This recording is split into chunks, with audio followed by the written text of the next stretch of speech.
Hello students, ज्ञान तृप्ति महाविद्यालय की इस यूट्यूब चैनल में आपका स्वागत है। और आज हम एक नया टॉपिक लेकर आए हैं जिसका नाम है डाइजेस्टिव सिस्टम यानी कि पाचन तंत्र। तो देखो, वैसे जैसा कि हम जानते हैं कि डाइजेस्टिव सिस्टम यानी पाचन तंत्र के अंदर सबसे पहले जो मोस्ट इम्पॉर्टेंट चीज़ें होती हैं उनके बारे में हम डिस्कस कर लेते हैं कि सबसे पहले जो नॉर्मल चीज़ें हैं, जिसमें सबसे पहले देखो डाइजेस्टिव सिस्टम के अंदर सबसे पहली डेफिनेशन क्या, पाचन या डाइजेशन किसे कहा जाता है। पाचन या डाइजेशन किसे कहा जाता है। तो देखो, डाइजेशन या पाचन क्या है। हम क्या कहते हैं कि पाचन के अंदर जटिल भोज्य पदार्थों को सरल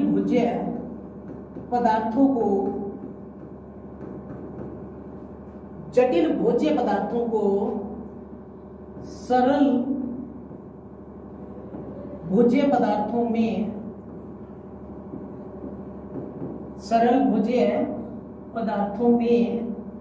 जल अपघटन की क्रिया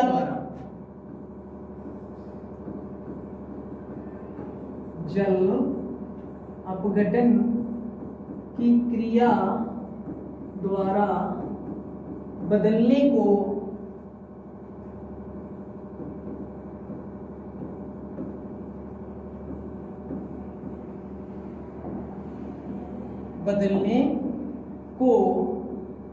पाचन कहा जाता है, डाइजेशन कहा जाता है।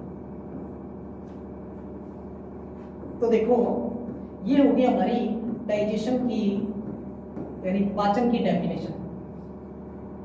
जटिल भोज्य पदार्थों को सरल भोज्य पदार्थों में जल अपघटन की क्रिया, हाइड्रोलाइसिस जिसे हम कहते हैं, जल अपघटन की क्रिया द्वारा बदलने को पाचन कहा जाता है। Types of digestion. तो देखो, पाचन भी कितने प्रकार का होता है? 2 प्रकार का।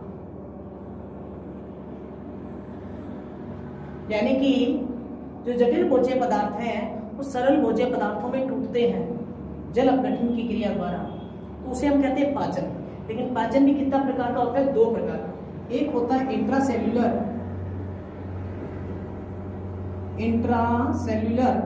और दूसरा होता है एक्स्ट्रा सेल्यूलर।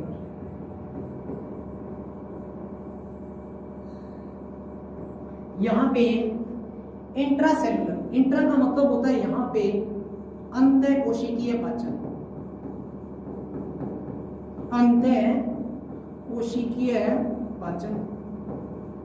और एक्स्ट्रा सेल्यूलर को हम कहते हैं बाह्य कोशिकीय पाचन।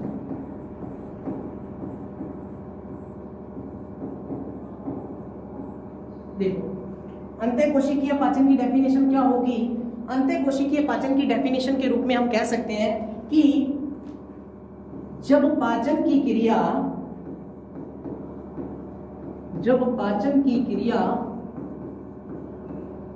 शरीर के आंतरिक भाग में होती है, जब पाचन की क्रिया शरीर के आंतरिक भाग में होती है तो उसे अंतःकोशिकीय पाचन कहा जाता है। अंतःकोशिकीय पाचन कहा जाता है। इसी प्रकार देखो, एक्स्ट्रा सेल्यूलर, जब पाचन की क्रिया शरीर के बाहर, जब पाचन की क्रिया शरीर के बाहरी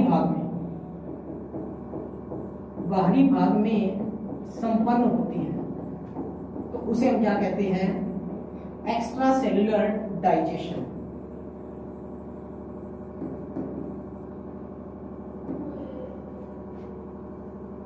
तो देखो, ये तो थी इंट्रासेल्यूलर और एक्स्ट्रा सेल्यूलर के बारे में। अगर मैं आपको कहूं कि इंट्रासेल्यूलर और एक्स्ट्रा सेल्यूलर जो होता है उनमें किस प्रकार का पाचन तंत्र पाया जाता है, तो देखो,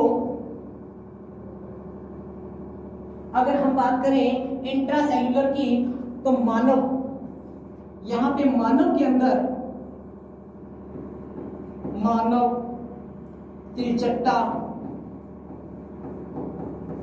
यानी कि मानव हो गया, चाहे वो तिलचट्टा हो, केचुआ हो, मछली हो, आदि में जो पाचन होता है वो इंट्रासेल्युलर होता है, जबकि एक्स्ट्रा सेल्युलर जो है, एक्स्ट्रा सेल्युलर जो पाचन होता है वो देखो यहां पे हम क्या कह सकते हैं, एक्स्ट्रा सेल्युलर के अंदर पाचक नाल जो होती है, एक्स्ट्रा सेल्युलर के अंदर जो डाइजेस्टिव कैनाल जो होती है वो क्या होती है, अपूर्ण होती है, पूर्ण रूप नहीं होती है। मतलब कि कुछ विशेष प्रकार के प्राणियों में एक्स्ट्रा सेल्युलर डाइजेशन भी पाया जाता है। तो ये तो है शुरुआत हमारी डाइजेस्टिव सिस्टम की, क्योंकि डाइजेस्टिव सिस्टम के अंदर पाचन की डेफिनेशन पूछी जाती है, पाचन की टाइप्स पूछा जाता है, इंट्रासेल्युलर एक्स्ट्रा सेल्युलर में फर्क पूछा जाता है कि इंट्रासेल्युलर एक्स्ट्रा सेल्युलर में क्या डिफरेंस है। नेक्स्ट देखो, मानव के हम डाइजेस्टिव सिस्टम की बात कर रहे हैं, तो मानव के डाइजेस्टिव सिस्टम का सबसे पहले हम नॉमिनेट डायग्राम बनाते हैं।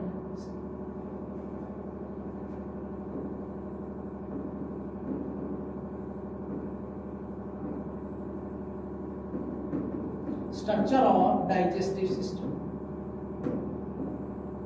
देखो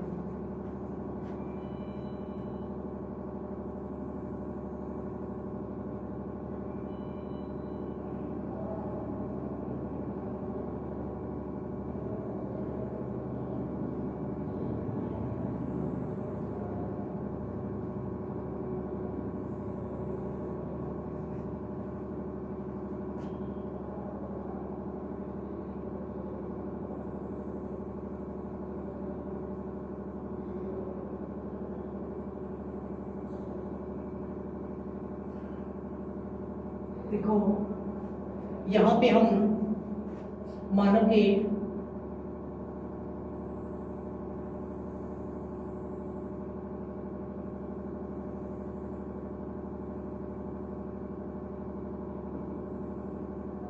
डाइजेस्टिव सिस्टम का डायग्राम बना रहे हैं।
देखो ये है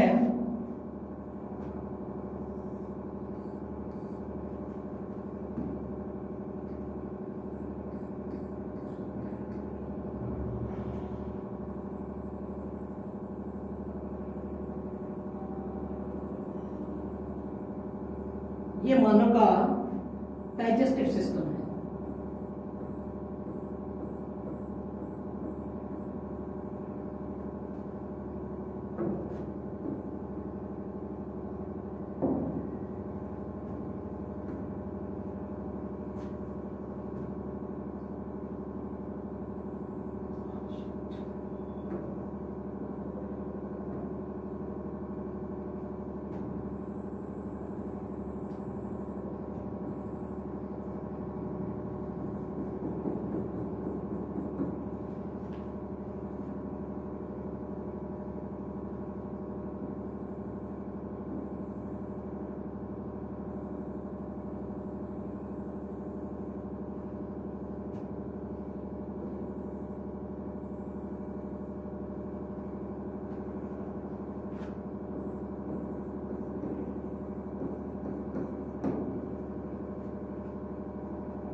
देखो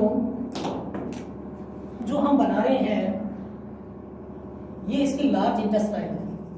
ये क्या है? इसकी लार्ज इंटेस्टाइन। लार्ज इंटेस्टाइन वाला जो पार्ट है हमने इसको लाल कर दिया था, लेकिन फिर हम इसको वापस उसी आकृति में बना देते हैं क्योंकि इसमें कलर सूट नहीं कर रही है। तो देखो हम बाकी चीजों पे बाद में गौर करेंगे। सबसे पहले हम अपने मेन पार्ट्स पे आते हैं। देखो मेन पार्ट्स पे आते हैं तो उसके अंदर देखो हम बात करते हैं मानव का डाइजेस्टिव सिस्टम। जो डायग्राम आपको दिखा रखा है सामने ये बना हुआ है, ठीक है। अब देखो इसके अंदर मानव का डाइजेस्टिव सिस्टम ये क्लियर नहीं बना है, लेकिन फिर भी मैं इसमें कुछ पार्ट समझाने की कोशिश करूंगा जो मानव के डाइजेस्टिव सिस्टम में महत्वपूर्ण रोल अदा करते हैं। देखो मानव का जो डाइजेस्टिव सिस्टम है वो दो भागों से मिलकर बना है। मानव का डाइजेस्टिव सिस्टम जो है वो हम यहां पे क्या कहते हैं, मेनली दो भागों से मिलकर बना होता है। देखो कैसे, एक तो अपर पार्ट और दूसरा क्या है, लोअर पार्ट। मानव का जो डाइजेस्टिव सिस्टम है वो अपर पार्ट और लोअर पार्ट से मिलकर बना है। देखो कैसे, अगर मैं ये कहूं कि अपर और लोअर पार्ट को हम इस तरीके से डिवाइड करें कि जो एलिमेंट्री कैनाल है, एलिमेंट्री जो कैनाल है, पहला भाग तो ये हो गया, और अगर दूसरा भाग मैं कहूं यानी डाइजेस्टिव ग्लैंड्स, डाइजेस्टिव ग्लैंड्स। देखो मानव का जो पाचन तंत्र है वो यहां पर कितने भागों से मिलकर बना है? मानव का पाचन तंत्र दो भागों से मिलकर बना होता है, जिसमें सबसे पहला है वो यहां पे आपको दिखाई दे रहा है एलिमेंट्री कैनाल यानी कि आहार नाल, और दूसरी है डाइजेस्टिव ग्लैंड्स यानी पाचक ग्रंथियां। तो देखो यहां पे डाइजेस्टिव सिस्टम एक तो आहार नाल से मिलकर बना होता है और दूसरा होता है पाचक ग्रंथियां। अब देखो यहां पे सबसे पहला जो भाग है कौन सा, पाचक ग्रंथियां। पाचक ग्रंथियों के अंदर हम यहां पे इसको नॉमिनेट करते हैं, ये वाला भाग क्या है, माउथ। आगे जाके माउथ आगे जाके किसमें खुलेगा, बक्कल कैविटी में। बक्कल कैविटी आगे जाके यहां पे जो रीजन आएगा उसे हम क्या कहेंगे, फेरिंक्स।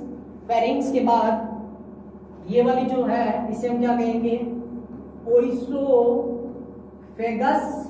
ओइसोफेगस के बाद ये वाला जो पार्ट है आपका, यहां पे जो ये पार्ट दिखाई दे रहा है इसको हमने क्या कहा, स्टोमच। स्टोमच के 3 रीजन होते हैं, फर्स्ट, सेकंड और थर्ड। यहां पे ये जो हो गया आपका लीवर, ये होगी पेनक्रियास ग्लैंड, पेनक्रियास ग्लैंड, अग्नाशय ग्रंथि। मिड पार्ट में जो है वो आपकी होगी स्मॉल इंटेस्टाइन। लोअर पार्ट जो आपको आउटर कवरिंग दिखाई दे रही है वो है आपकी large intestine, large intestine, and the last part is an, आप इसे अपने कहते हैं रेक्टम। रेक्टम के नीचे वाला पार्ट जो होता है वो होता है एनस। ओके, चलो शुरू करते हैं 1 by 1। मानव के पाचन तंत्र में सबसे पहले जो भाग है वो क्या है, एलिमेंट्री कैनाल। तो देखो मानव की आहार नाल जो होती है वो एक लंबी व कुंडलित संरचना है, लंबी व कुंडलित संरचना है। मानव की जो एलिमेंट्री कैनाल होती है, आहार नाल जो होती है वो एक लंबी व कुंडलित संरचना है जो कि निम्न भागों से मिलकर बनी होती है, जो कि निम्न भागों से मिलकर बनी होती है। देखो मैं इसका जो आपको रेफरेंस दे रहा हूं इसमें क्लियरिटी तो नहीं है, लेकिन फिर भी मैं आपको इसके अंदर जो पार्ट्स बता रहा हूं कि किस प्रकार से क्या होगा, तो वो आप समझना कोशिश करना। शायद नेक्स्ट वीडियो में आपको पीडीएफ लेके समझा सकूं। इसमें देखो मानव के डाइजेस्टिव सिस्टम में आहार नाल जो होती है वो एक लंबी व कुंडलित संरचना है जो कि निम्न भागों से मिलकर बनी होती है। देखो अगर मैं कहूं मानव की जो आहार नाल है वो लगभग कितनी मीटर लंबी होती है? आहार नाल जो होती है लगभग 4.5 कितनी है? 4.5 मीटर। मानव की एलिमेंट्री कैनाल कितनी मीटर लंबी होती है? 4.5। और अगर व्यक्ति की डेथ हो जाती है, मृत्यु हो जाती है, तो ये 7 से 8 सेंटीमीटर 7 से 8 मीटर तक क्या हो जाती है? लंबी हो जाती है। मतलब कि शिथिलित अवस्था के अंदर इसकी लंबाई बढ़ जाती है। तो देखो मैंने आपको कहा एलिमेंट्री कैनाल निम्न भागों से मिलकर बनी होती है, जिसका सबसे पहला भाग है मुख गुहा, दूसरा भाग है ग्रसनी, तीसरा है ग्रसिका, चौथा है अमाशय, पांचवा है मुखगुहा, ग्रसनी, ग्रसिका, अमाशय। अमाशय के बाद आपकी आएगी स्मॉल इंटेस्टाइन, छोटी आंत। नेक्स्ट आएगा बड़ी आंत। जो लास्ट पॉइंट है वो क्या होगा आपका? मलाशय रहेगा। ओके।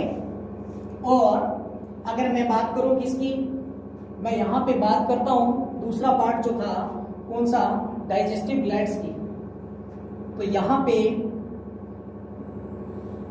इसको अलग बता रहा हूं मैं। जो डाइजेस्टिव ग्लैंड्स हैं, पाचक ग्रंथियां, जो पाचक ग्रंथियां हैं उनमें सबसे पहली पाचक ग्रंथि है लार ग्रंथि। कौन सी है? लार ग्रंथि, जिसको सैलाइवरी ग्लैंड्स कहा जाता है। क्या कहा जाता है यहाँ पे? Salivary glands. दूसरी यहाँ पे पाचक ग्रंथि के रूप में हम जानते हैं कि लार ग्रंथि जो है वो महत्वपूर्ण भूमिका निभा रही है। लेकिन इसके अंदर देखो एक चीज है कि जो पाचक ग्रंथि है जो पाचक ग्रंथि अपना यहाँ पे महत्वपूर्ण भूमिका निभा रही है, इसके अंदर नीचे की तरफ हम देखें तो कौन सी ग्रंथि आती है? अग्नाशय ग्रंथि। देखो अब ये हम बाद में करेंगे, लेकिन उससे पहले 1 बाय 1 हम नए टॉपिक पर चलते हैं, क्योंकि हमें इसका डिस्क्रिप्शन भी देना है। तो देखो सबसे पहला पार्ट क्या? Mouth and buccal cavity. Mouth and buccal cavity. Mouth और बक्कल कैविटी का मतलब मुख है, वो मुख हुआ। मानव के पाचन तंत्र का सबसे पहला जो अंग माना जाता है वो किसे माना जाता है? मुख को। यानी मुख जो है पाचन तंत्र का, मुख जो है वो पाचन तंत्र का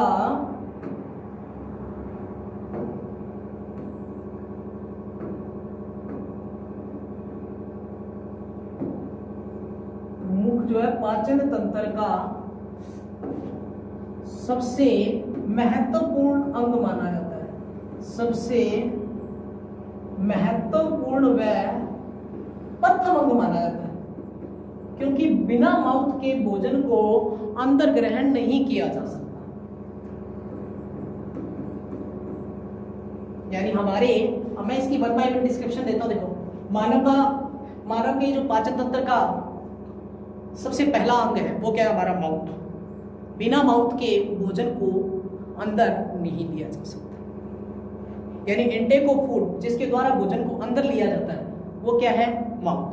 तो देखो हम बात कर रहे हैं किसकी, बक्कल कैविटी और माउथ की। बक्कल कैविटी अंदर की तरफ। मानव के मुख में क्या बनती है, मानव के मुख में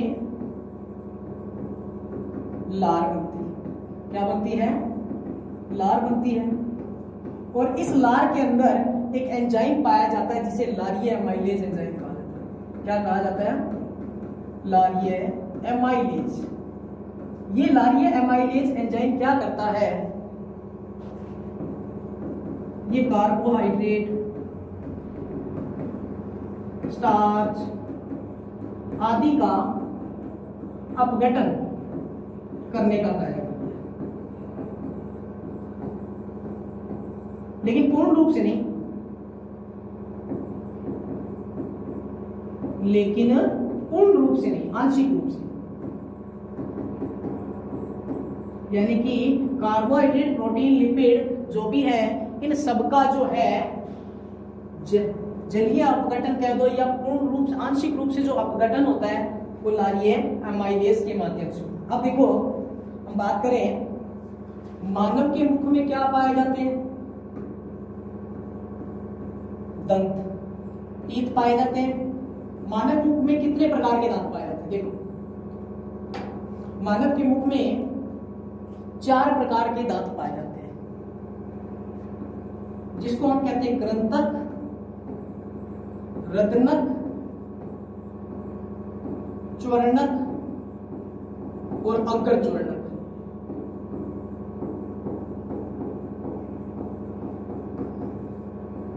देखो कृंतक जो होते हैं ये दांत किस प्रकार के होते हैं, काटने वाले। रदनक चीरने फाड़ने वाले, चीरने और फाड़ने वाले दांत कौन से होते हैं, रदनक। च्वर्णक चबाने वाले दांतों, अगर च्वर्णक उनको पूर्ण रूप से, यानी ये दोनों किस काम में आते हैं, भोजन को चबाने के काम में। देखो जब जैसे ही मानव के द्वारा भोजन को ग्रहण किया जाता है तो मानव के मुख में पाए जाते हैं दांत, जो उसको क्या कर देते हैं, बारीक टुकड़ों में पीस देते हैं। बारीक टुकड़ों में पीसने के साथ साथ मानव के मुख में विशेष प्रकार की पाई जाती है लार ग्रंथियां।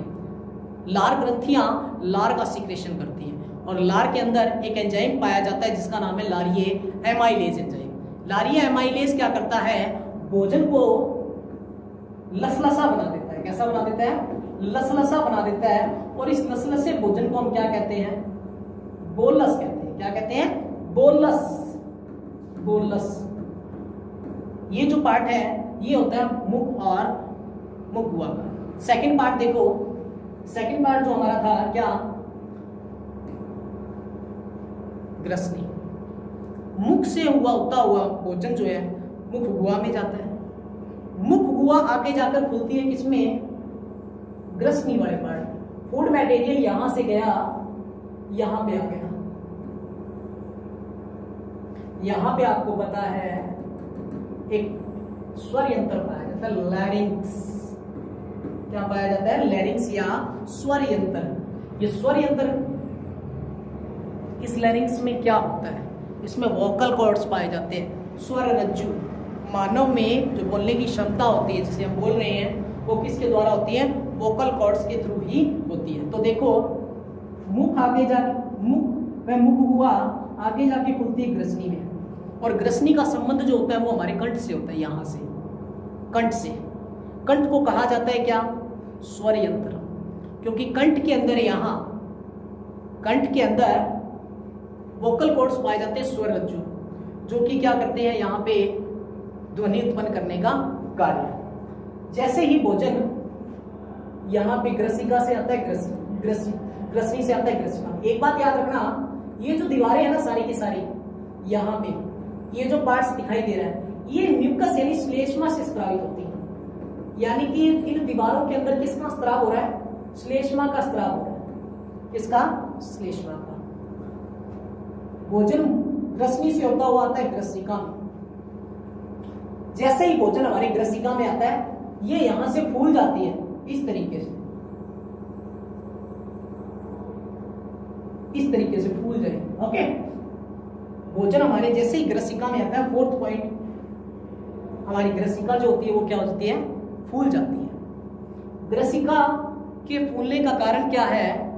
ग्रसिका के फूलने का जो कारण है वो है यहां पर विशेष प्रकार से जो भोजन आ रहा है उसकी मूवमेंट, क्योंकि जैसे जैसे भोजन धीरे धीरे नीचे की ओर खिसकता है, श्लेष्मा के कारण अत्यधिक चिकना हो जाता है वहां, और जैसे जैसे नीचे खिसकेगा तो इसकी जो अंदर वाला पार्ट है, ट्यूब लाइक स्ट्रक्चर जो है, ये क्या होगी? फूलती जाएगी इस शेप में। इस शेप में क्या होगा? ये फूलती जाएगी। तो हम अगर बात करें कि देखो यहां तक भोजन आने के बाद कहां आएगा? हमारे स्टोमच में। नेक्स्ट वाला पार्ट क्या है? अमाशय। मानव का अमाशय, देखो मानव का जो अमाशय है, स्टोमच जिसको हम कह रहे हैं, मानव का स्टोमच जो है मस्कुलर ऑर्गन है। मस्कुलर ऑर्गन का मतलब है अतिपेशीय अंग। मानव का जो अमाशय है वो एक अतिपेशीय अंग है। क्यों?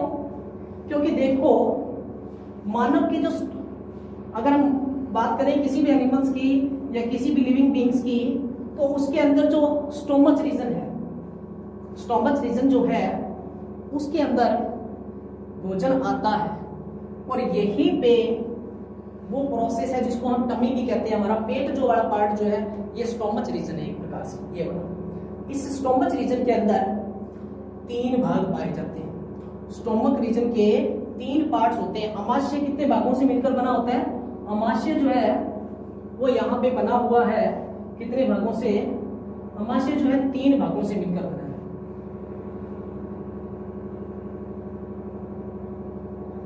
देखो जो अमाशय है वो 3 भागों से मिलकर बना होता है। स्टोमच एक होता है कार्डियक, दूसरा पाइलोरिक,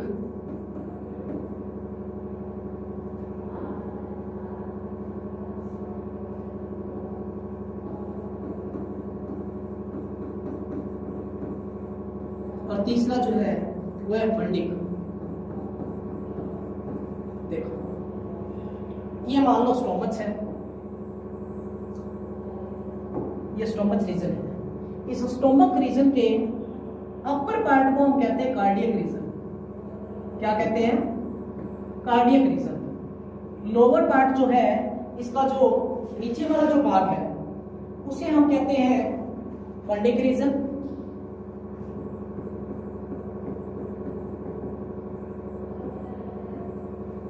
लास्ट वाला जो पार्ट है वो आपका कौन सा रह गया?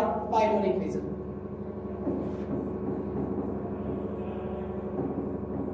देखो कार्डियक रीजन में, यानी कि कार्डियक भाग में कुछ ग्लैंड्स पाई जाती हैं जिन्हें कहा जाता है कार्डियक ग्लैंड्स। क्या कहा जाता है? Cardiac glands. फंडिक रीजन में भी कुछ विशेष प्रकार की ग्लैंड्स पाई जाती है जिन्हें कहा जाता है फंडिक ग्लैंड्स। इसी प्रकार पाइलोरिक रीजन में भी कुछ ग्लैंड्स पाई जाती है जिन्हें कहते हैं पाइलोरिक ग्लैंड्स। देखो आपको मैं एक बात बता दूं, स्टोमच का जो पहला रीजन होता है यहां पे पाया जाता है स्फिंक्टर। क्या पाया जाता है? स्फिंक्टर पाया जाता है। क्योंकि जैसे ही भोजन हमारे ओइसोफेगस से प्रवेश करता है अमाशय के पहले भाग जिसे हम कहते हैं कार्डियक रीजन, तो वहां पे एक स्फिंक्टर पाया जाता है, अवरोधनी बोलते हैं इसको। स्फिंक्टर को क्या बोला जाता है? अवरोधनी। ये अवरोधनी क्या करती है? ये अवरोधनी करती है हमारे जो भोजन ग्रसिका से नीचे की तरफ हमारे स्टोमच रीजन में आया है वो यहाँ पे वापस ना जा पाए। अब आपको एक बात पता है क्या, कि हमारा जो स्टोमच है उसके अंदर HCl का स्त्रावन होता है। किसका? हाइड्रोक्लोरिक अम्ल का स्त्रावन होता है, जो कि किस में मिक्स हो जाता है? हमारे फूड में, भोजन में। यानी कि हमारा जो स्टोमच है उसके अंदर हाइड्रोक्लोरिक अम्ल का सीक्रेशन होता है। तो मैं आपको एक छोटी सी बात बता देता हूं इसके अंदर, कि देखो यहाँ पे जो आपको 3 रीजन दिखाए गए हैं कि स्टोमच रीजन जो है इसमें क्या होता है। तो देखो जैसे ही भोजन हमारे स्टोमच रीजन में आता है, हमारे स्टोमच रीजन में पाई जाने वाली गैस्ट्रिन नामक हमारे स्टोमच रीजन में पाई जाने वाली जो यानी ये समझ लो, जैसे ही भोजन में पाई जाने वाली प्रोटीन्स जो है वो हमारे स्टोमच के रीजन में आती है, क्योंकि भोजन लुगदी के समान बन जाएगा।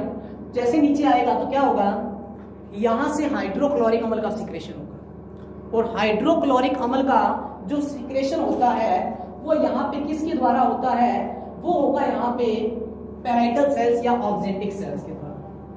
यानी कि हाइड्रोक्लोरिक का जो स्त्रावण करता है वो कौन करेगा, यहाँ पे ऑक्जेंटिक सेल्स, इनको कहा जाता है पैराइटल सेल्स,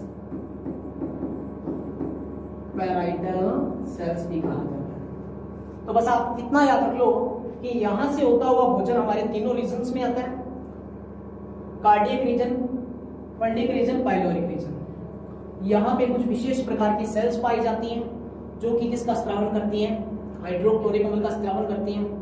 हाइड्रोक्लोरिक HCl जो है वो एक अम्लीय प्रकृति का होता है। हाइड्रोक्लोरिक अम्ल कौन सी प्रकृति का है, अम्लीय प्रकृति का है। ये भोजन के साथ जैसे ही मिक्स होता है तो आता है नीचे की तरफ, देखो यहां से जैसे ही भोजन यहां पे आएगा तो ये हमारे स्मॉल इंटेस्टाइन जो होता है आगे वाला पार्ट, इसके 3 भाग होते हैं, डियोडिनम, जेजुनम और इलियम। यहाँ पे जो पहला भाग है इसको बोलेंगे डियोडिनम, डियोडिनम ग्रहणी, क्या कहेंगे इसे, ग्रहणी। दूसरा जो भाग है यानी यहाँ पे मान लो इसको कहेंगे जेजुनम, क्या कहेंगे, जेजुनम। तीसरा जो पार्ट है लास्ट वाला उसे कहेंगे इलियम। तो देखो जैसे ही भोजन हमारे डियोडिनम में आता है, पहले भाग यहाँ स्मॉल इंटेस्टाइन के जो दूसरा पार्ट है, स्मॉल इंटेस्टाइन वाला जो पार्ट है इस रीजन में आता है, तो यहाँ पे सबसे पहले प्रवेश करेगा डियोडिनम में, फिर प्रवेश करेगा जेजुनम में और फिर प्रवेश करेगा इलियम में। आपको एक बात और बता दूं कि भोजन के अंदर जब लार मिल जाती है तो उसे हम क्या कहते हैं, बोलस। लेकिन जब हमारे स्टोमच रीजन में फूड मटेरियल आता है तो वो एक लुगदी के समान बन जाता है, उसे हम कहते हैं काय। देखो बोलस हमने उसे कहा था, हम इसे क्या कहेंगे, काइम, क्या कहेंगे, काइम। जब ये यहाँ पे आता है तो स्मॉल इंटेस्टाइन के अंदर फूड मटेरियल का कंप्लीट ऑक्सीडेशन, मतलब ये समझ लो छोटी आंत जो है भोजन का संपूर्ण रूप से क्या कर देती है, पाचन कर देती है, और बड़ी आंत का जो फंक्शन है वो क्या होगा, भोजन में से जल व खनिज लवणों का जो अवशोषण है वो कौन करता है, बड़ी आंत। तो उसके नेक्स्ट पार्ट मूलाशय व गुहा के द्वारा ये होता हुआ बाहर, यानी वेस्ट मटेरियल। इसमें कुछ चीजें और भी आपको मिलेंगी, क्या इसमें पेप्सिन, रेनिन, जठरीय लाइपेज, ये जो एंजाइम्स हैं ये आपको जब हम कभी कंप्लीट स्टडी करेंगे उसके अंदर बताएंगे कि पेप्सिन पेप्सिनोजन के रूप में, निष्क्रिय रूप में पाया जाता है। रेनिन, पेप्सिन जो है वो प्रोटीन अणुओं पर वर्क करता है, मतलब प्रोटीन अणुओं पर वर्क करने वाला अगर एंजाइम पूछे तो है पेप्सिन। रेनिन क्या है, दूध को, अगर हम कहें दूध को पचाने वाला एंजाइम जो है तो वो कौन है, रेनिन। आज के लिए इतना ही, नेक्स्ट वीडियो में हम कुछ अदर टॉपिक लेके आएंगे। धन्यवाद।